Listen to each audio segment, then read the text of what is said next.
This podcast is intended as healthcare practitioner education only and is not a substitute for medical advice, diagnosis, or treatment. What I often do find, though, in children who are obese, that when we dig a little bit deeper and we explore some other additional metabolic parameters, thyroid often comes up as a significant issue.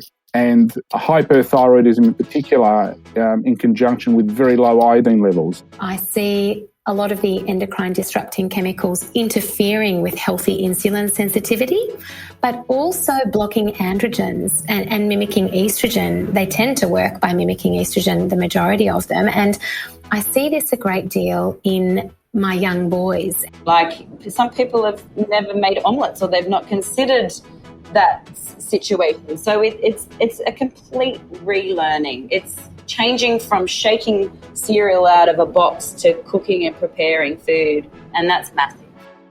This is Bioconcepts Between Clinical Minds, the podcast that's open-minded enough to take in all sides of a clinical story. You'll hear from researchers, doctors, naturopaths, nutritionists, and patients. We look at common clinical presentations through a different lens. It's open, frank, and sometimes controversial. Nothing is off limits. Will it change the way you treat? We'll leave that up to you.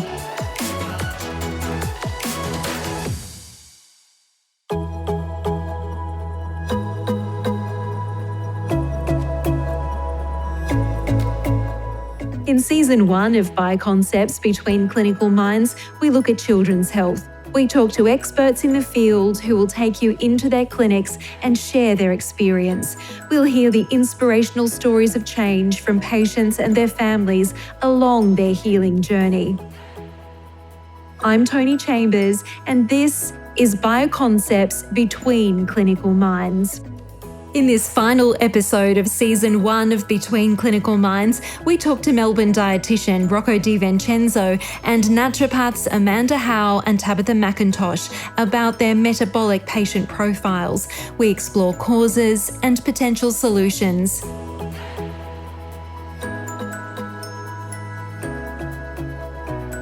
Rocco Di Vincenzo is traditionally dietetically trained, but he's undertaken postgraduate studies in functional medicine, botanical medicine, and he's worked at Australia's first integrative hospital. He's now in private practice and says he does treat children with metabolic syndrome and obesity.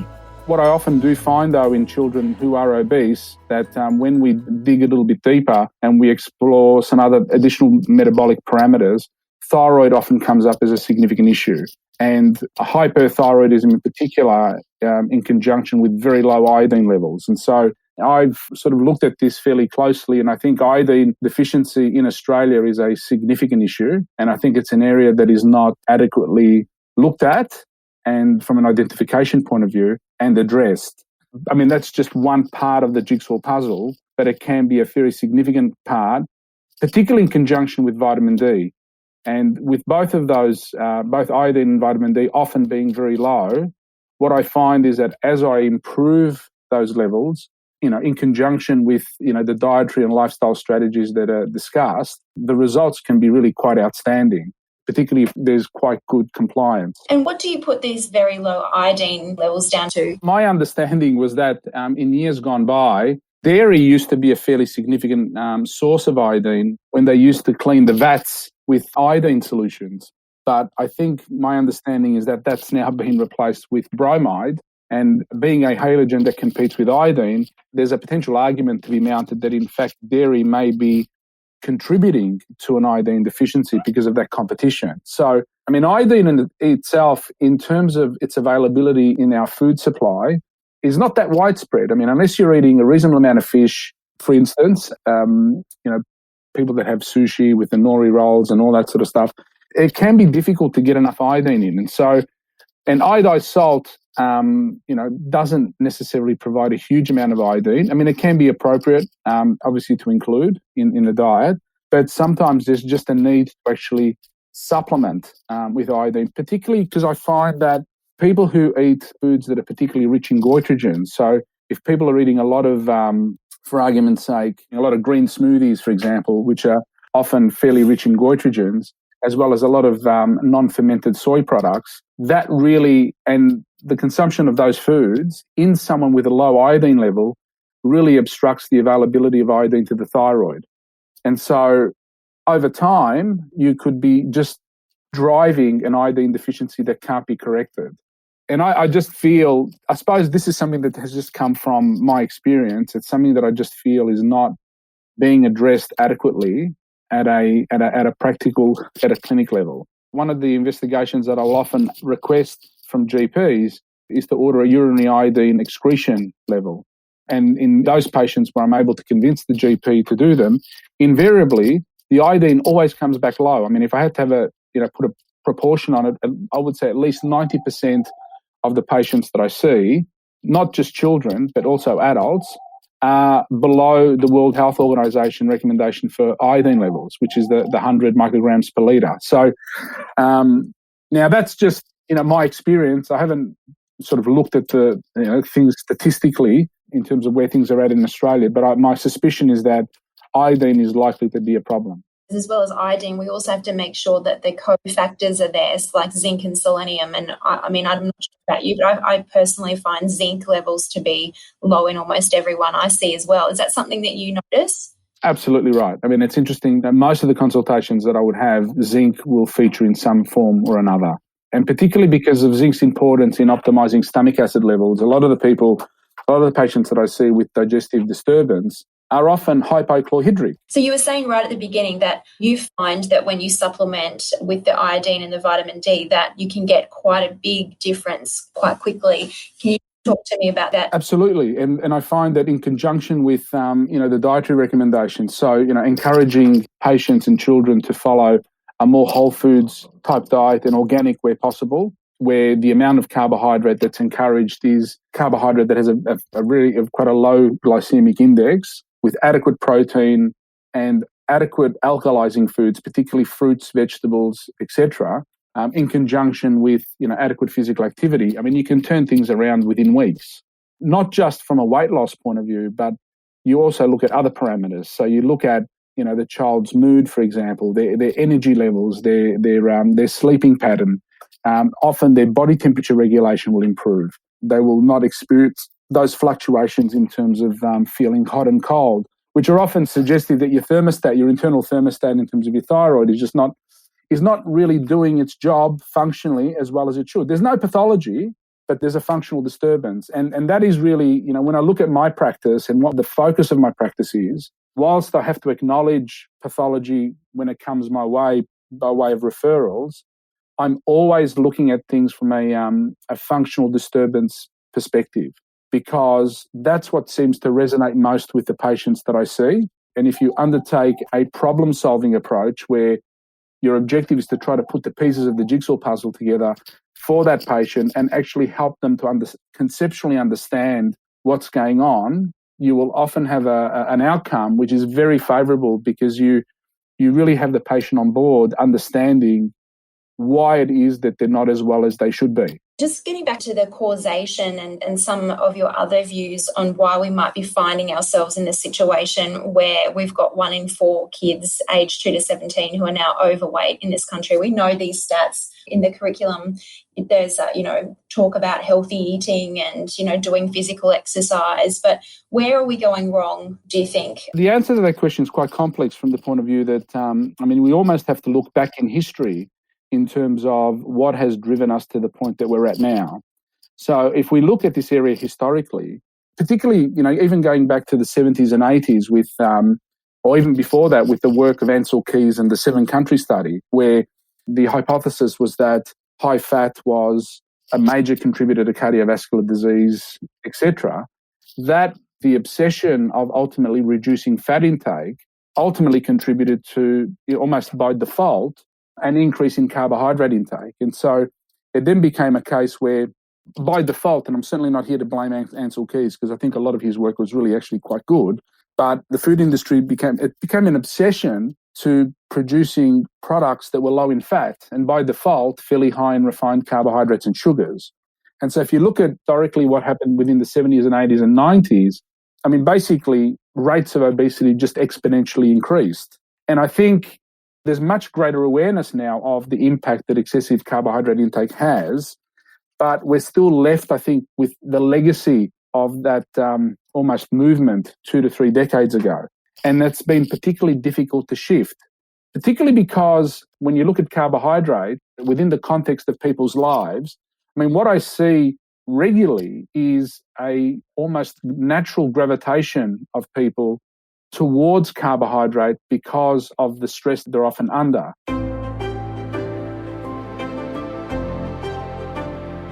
Amanda Howe is a naturopath from the New South Wales South Coast, and she often sees teenage girls with insulin resistance and type 2 diabetes. She says the causes are complex. We can look at all the micro things that happen in each individual's life, but when we go to the macro problem, I think the macro problem is that our regulatory organisations just aren't taking responsibility. Food industry and the big corporations, they're heavily advertising to our kids with beautiful coloured packaging and making it fun and giving them competitions, and it's just all being allowed. The big food companies are not taking responsibility for this at all, and they put it solely and completely back onto the individuals. And I think that, until we start taxing sugar, or, we bring in harder measures and get the industries to make changes or set more guidelines, I think it's really hard when it comes to the individual. I think another contributing factor is just the chemicals that we're all exposed to, and that's not just in our food. We know that PCBs and BPA, we've seen research now that they're causing hormonal disruption in our bodies and have been given the label of obesogens.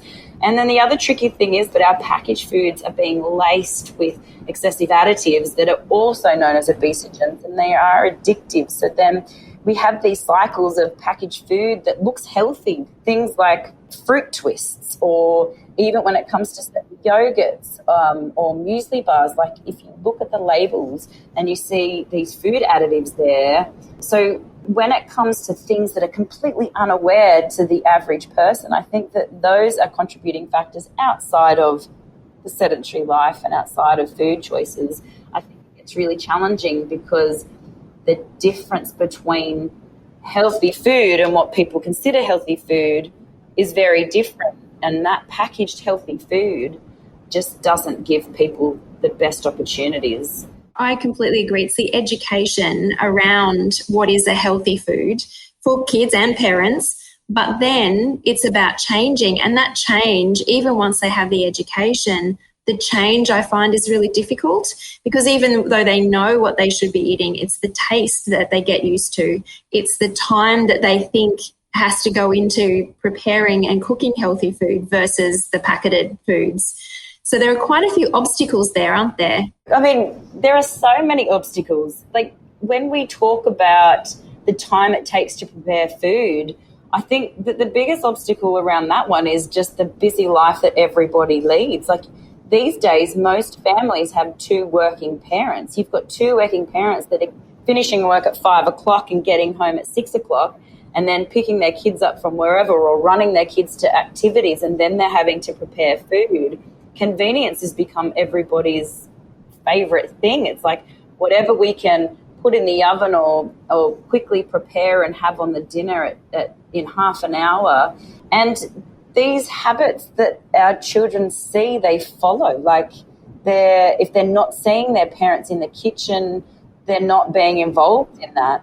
And then the other thing with the busy life is I think that we've also lost the dinner table meal time. I think people are being distracted and sitting in front of TVs, and no mindful eating is going on, no proper chewing, and we're passing these habits on to our children. I grew up in that lifestyle. We watched the television at every mealtime. Like we had convenience food. I didn't know what healthy food was.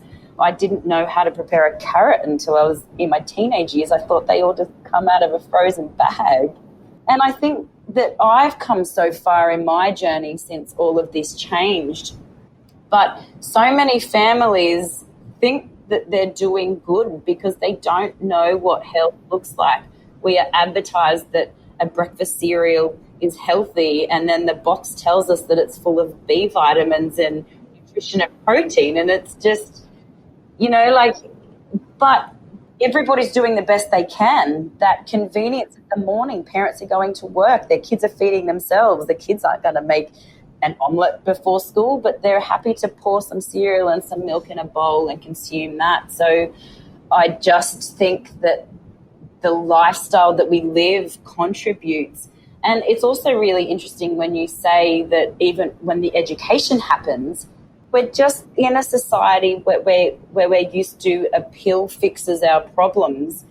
And I think that if there was a magic pill, people are still going to choose to take that even after the education. Like, changing diets is hard. And I think that when people come and see you and they understand the importance, or especially with insulin resistance, like, you are never going to help insulin resistance unless you change your diet. But oftentimes people don't or can't continue with the treatment because it's just too hard for them to adapt into their life that they have now. The changes are too large. And I think that's why it's just so important to start really small and take baby steps. So what do you do with the people who come in, and they've got the teenagers particularly I'm talking about now, who have insulin resistance? How do you take those baby steps with them? So depending on what bloods have already been run, because I do, like, if they know that they're insulin resistant, or if I've been a part of that journey to discover that they're insulin resistant, I will always have their bloods. But usually between the first and the second appointment, we're still gathering information. And during that appointment, I actually make no dietary changes whatsoever. But what I do, I try to start changing family habits.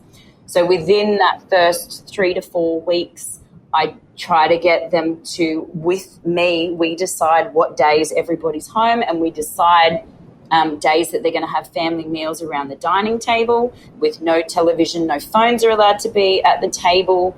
And that might even just start out as one night a week. And ideally we want more, but if a family just isn't used to it, it's just about creating some ritual around sitting together and sharing experiences, no TV on. And then basically we start to, like, I think then it's important to bring in foods before you take foods away.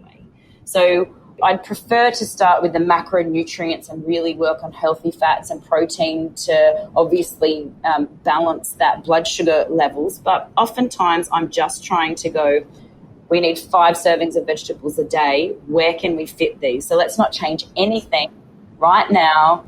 Let's just add in the 5 servings of vegetables, and that can be at recess time. We can add hummus with that. If there's no reaction to dairy, we can add tzatziki and things that they enjoy, and just adding that throughout the day. And then the next thing that I work on is breakfasts. I'm like, right, let's get a good, healthy, blood sugar balanced breakfast into you. And I sit down and I work out how much time they have, how much time they could create if they woke up a little bit earlier. We talk about preparing foods that can be reheated. We also try to have at least one option that might not be the best option, but it's a better option, whether it's like sourdough and avocado on toast, and we're still missing that protein, but at least we've got that healthy fat with a healthier choice.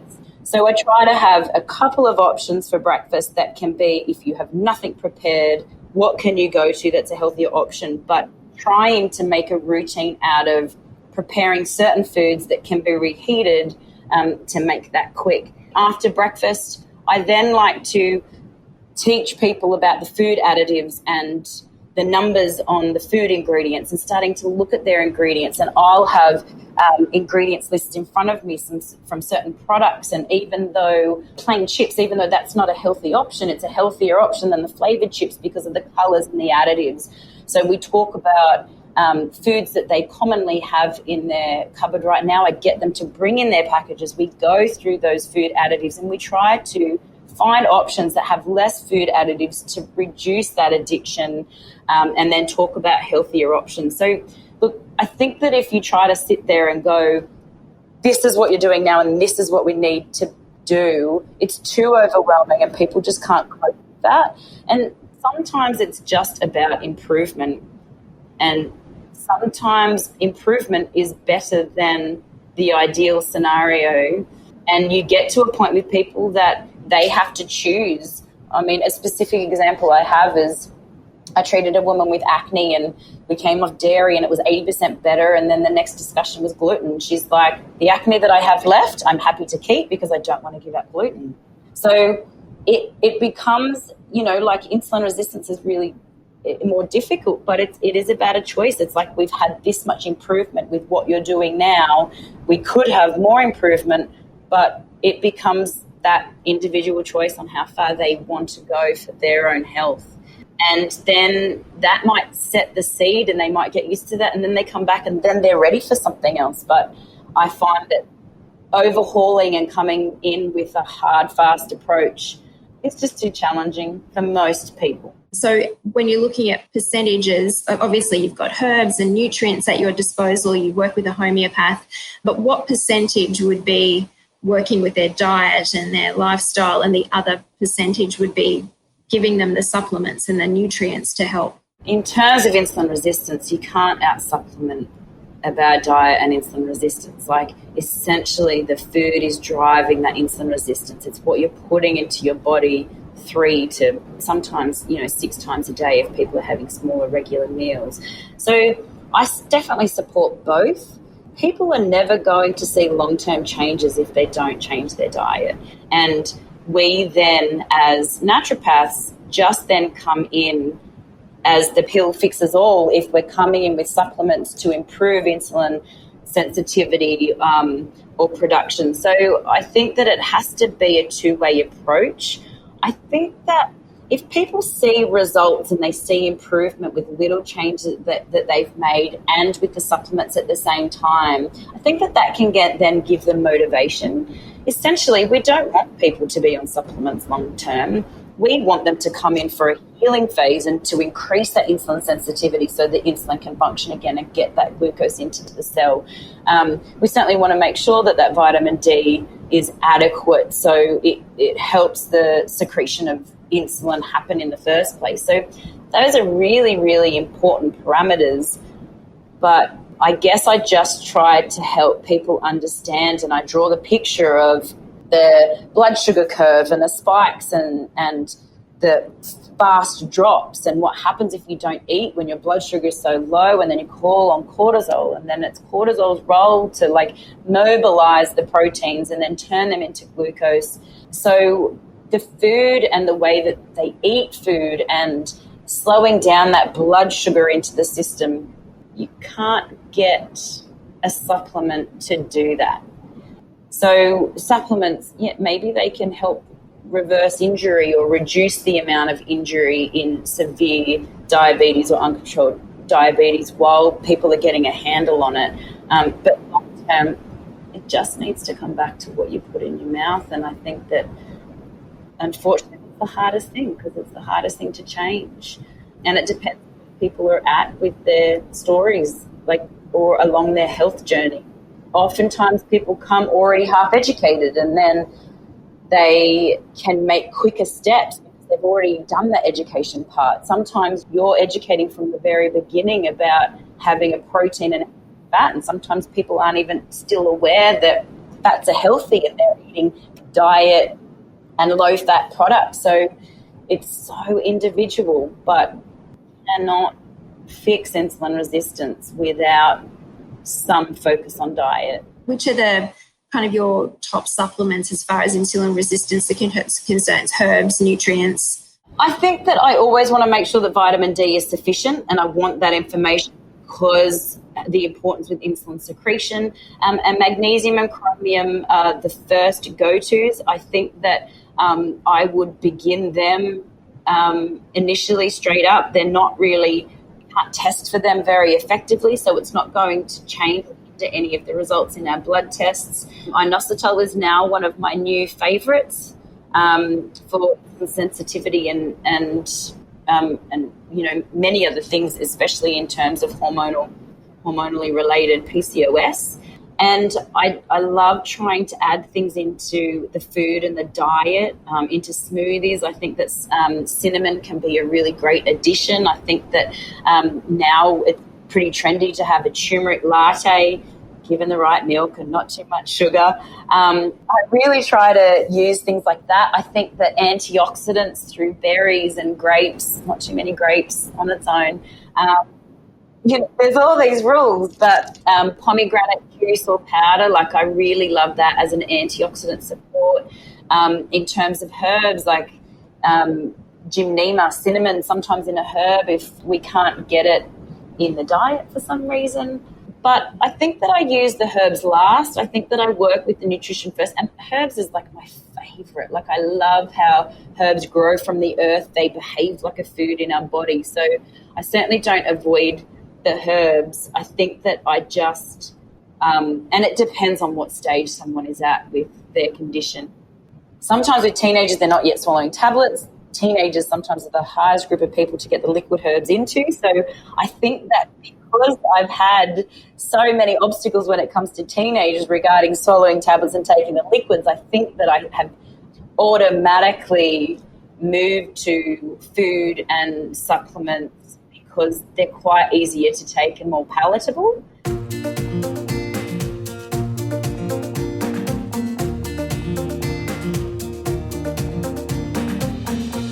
I'm a very avid user of the functional medicine matrix. I'm not sure if you're sort of familiar with that, but it's basically an approach that's recommended by the Institute for Functional Medicine, which looks at, basically looks at antecedents, triggers, triggering events, mediators, perpetuators. Rocco Di Vincenzo. So basically trying to timeline when the problem started. And so when you use these tools, it can really give you an insight in terms of when the problem started. And it may be, a year, 2 years before when you see them, right? And often it may relate to more of an environmental issue. So, for example, mum and dad might have separated and then they've divorced. And so that was a potential triggering event which has driven a significant stress response. And so I look at that within the context of what I'm seeing, but from a strictly, I suppose, nutritional perspective, you do need to consider, look at contributing factors in terms of both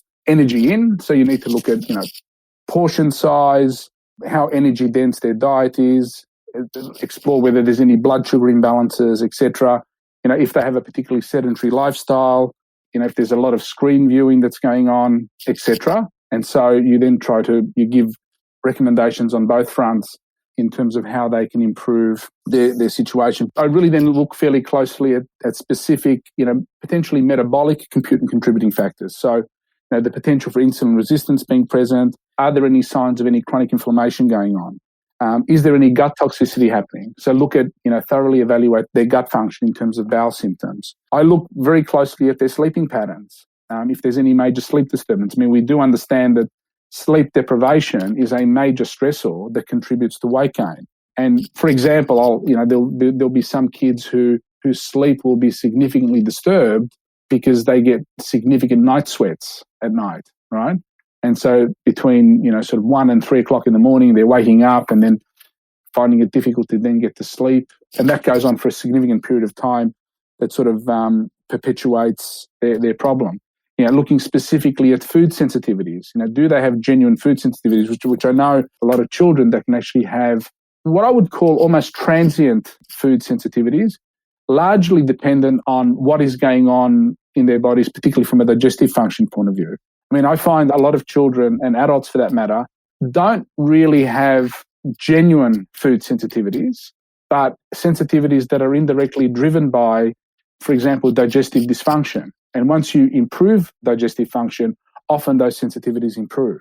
And then you need to look at any specific nutritional deficiencies that might be present. So we've sort of touched on vitamin D, certainly zinc, iodine, and the like. So my approach is, I suppose in children and in particular, is to always try to take a whole family approach if I can. Because if a mum comes to me with a child that is obese, I'm not going to develop an eating program for the child. I'm going to develop an eating program for the family, because the family and the parents need to really lead by example.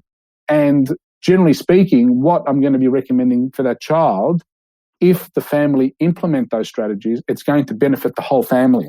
And it removes difficulties that can be encountered, that if you're providing one meal to one child and they're eating in a particular way and the rest of the family are eating differently, I mean, that's not really sending the right message. And in fact, I never encourage that approach at all. But a big part of, I suppose, in the treatment of obesity is, and recognizing how low-grade metabolic acidosis can drive insulin resistance, is to really encourage families to become much more aware of the concept of acid-alkaline balance and how that's determined through food.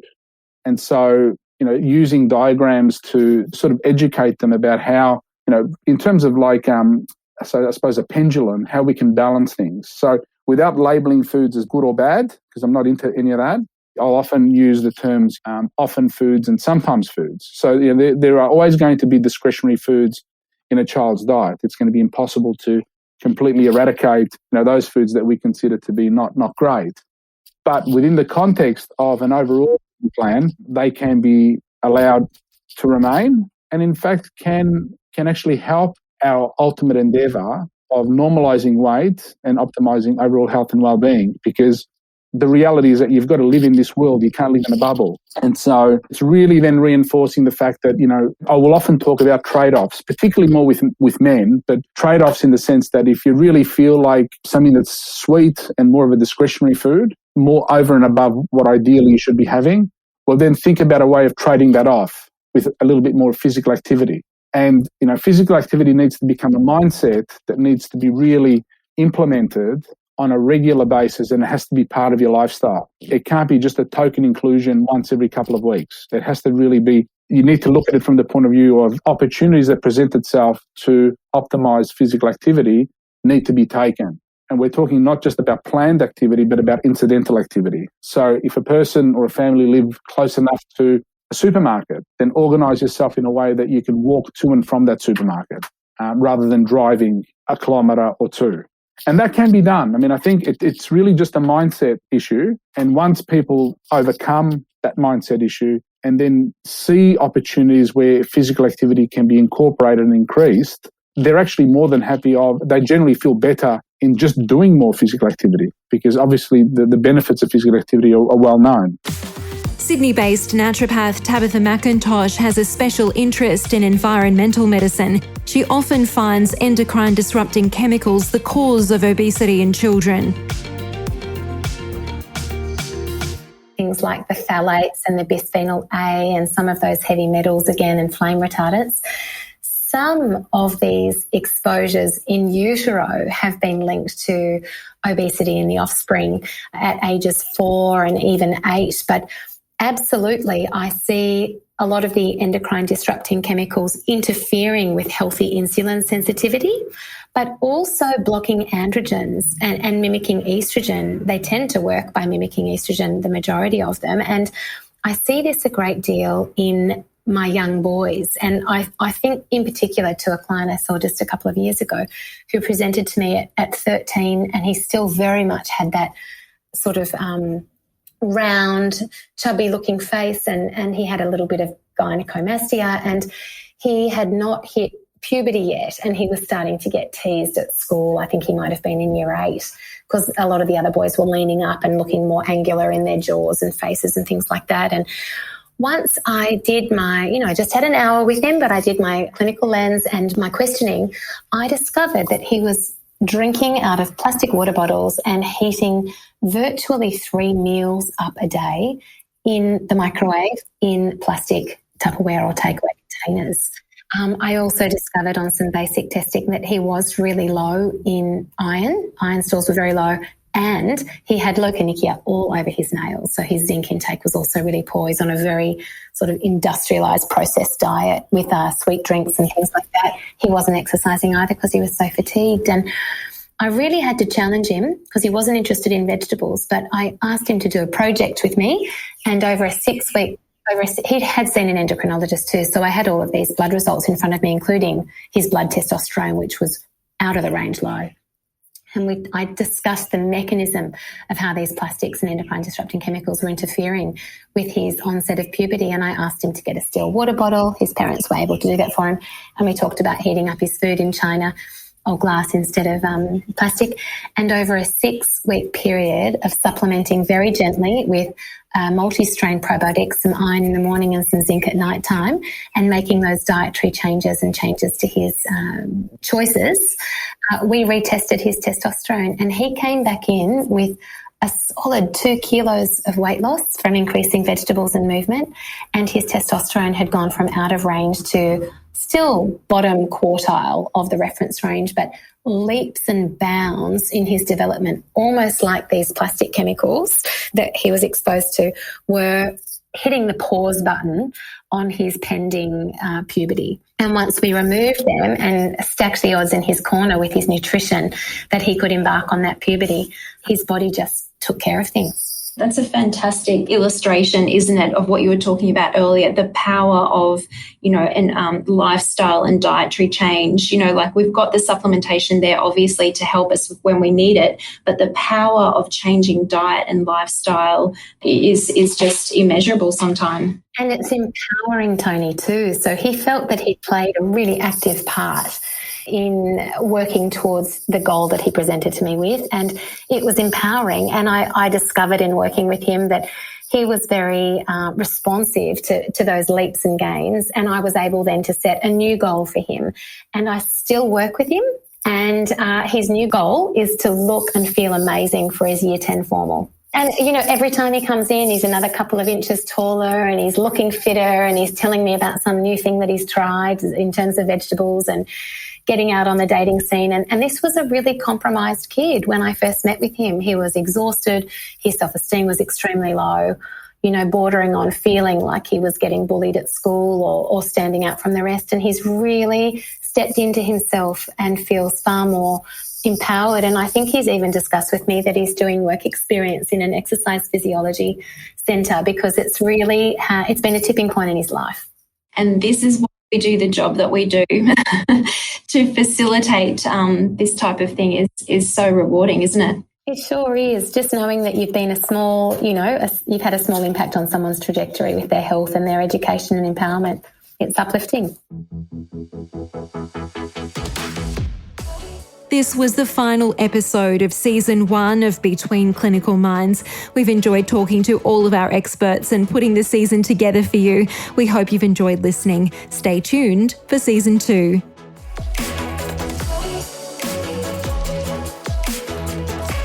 Thank you for listening. We hope this podcast engaged and empowered you.